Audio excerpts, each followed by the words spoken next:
What's up, everyone? Mike here with another episode of Options in Action. If you've missed the previous ones, we're basically taking old whiteboard videos, giving it a new flair with some advanced angles, looking at the platforms, things like that. We've covered call options, put options, extrinsic value, options premium, strike prices, and now we're talking about out of the money versus in the money. And I really want to hone in on one thing in particular when it comes to out of the money versus in the money. But first, just a quick definition. Out of the money options are not yet in the money.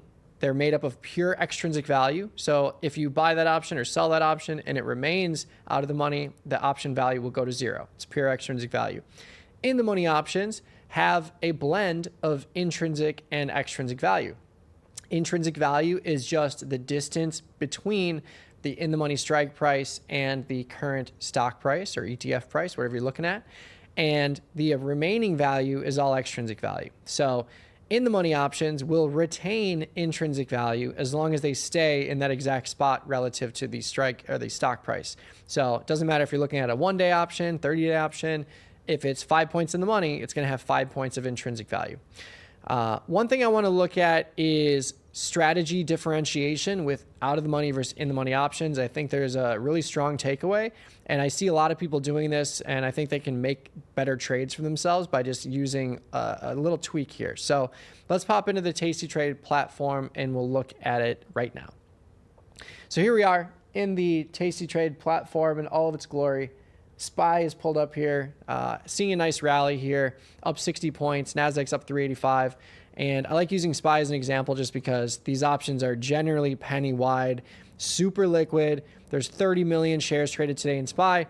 So let's just pull up this like 30-day option. So at the money options and out of the money options versus in the money options. One real quick thing I want to point out is if you're buying options, let's say you're buying the 750 call and you're trying to catch a 10-point rally in SPY or a 100-point rally in the E-mini futures.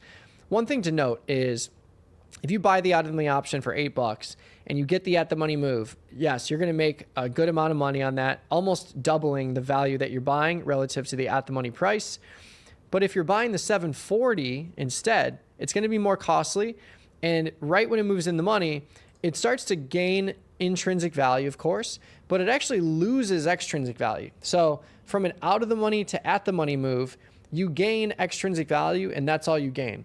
From an at the money to in the money move, the percentage change is actually lower from a strategy standpoint. Now, you do retain a lot more value if the option moves in the money because, again, intrinsic value transfers one for one from one expiration to another. So just wanted to point that out. If you're buying at the money options, playing for an in the money move, you can still make money, of course, but the percentage change is going to be less because you're gaining intrinsic and losing extrinsic. Whereas if you're buying an out of the money option, you can make more on a percentage basis. But again, if you don't get that move, you can lose all of your premium. So just keep that in mind when you're strategizing. But the one thing I wanted to focus on today is in the money versus out of the money spreads. And synthetically creating other strategies with in the money versus out of the money options. So real quick, an in the money put spread. I see this all the time. People selling in the money put spreads, trying to catch the move to the upside. I totally get it, but you're doing yourself a disservice most of the time. And that's because if you're selling a 750 put and buying a 745 put, look at these markets. These are expensive options. We've got a 20, 30 cent wide bid-ask spread here, 10 cent wide bid-ask spread here at 745, resulting in a 20 cent wide bid-ask spread if I'm selling this in the money put, the 750, 745. If we look at the curve analysis mode, you can see this is representative of a put spread risk graph, but it's also representative of a call spread risk graph, right? Let's take a look. Instead of selling the in the money put spread, if I buy the out of the money call spread with the same strikes, these options are a lot less expensive. There is way more activity on these out of the money options. You can see this here, open interest, 20K open contracts at the 745 call, 23K options on the 750 relative to 1.9K and 3.6K. So way more activity, way more narrow bid-ask spreads. You can see right away, my bid-ask spread is cut in half. It's a 245, 255 bid-ask spread on the out-of-the-money call spread. relative to a 250, 270. So you're getting a little bit more value in terms of a narrow bid-ask spread. It's the exact same trade, right? Out of the money call spread that you're buying is the same as an in the money put spread that you're selling.